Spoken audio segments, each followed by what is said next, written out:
काल येताना खडूसनं ही लाल भाजी आणलेली होती, मग काय रात्रीच निवडून ठेवलेली. मग माझ्याकडे थोडीशी पालकची भाजी होती, दोन्ही मिक्स करून या भाज्या करून घेतल्या. आणि लाडू नाही तर माझं दूध एवढं शिल्लक राहतंय. आज आहे महाशिवरात्री म्हणून मग रताळं शिजवायला घेतलेलं होतं.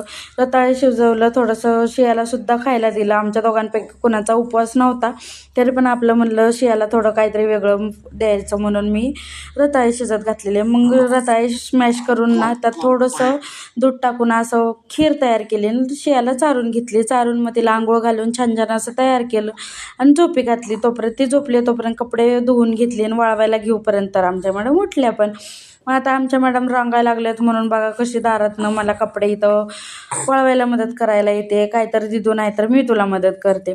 केस ओली होती त्यामुळे केस पण वळवायसाठी सोडून घेतली, कारण की कामाच्या मध्ये मध्ये येतात केस, त्यामुळे मला सोडून काम अजिबात जमत नाही. केस माझी वरच टांगलेली असतात. सगळी कामं उरकून मग जेवायला घेतलं. चला बाय, भेटू नेक्स्ट.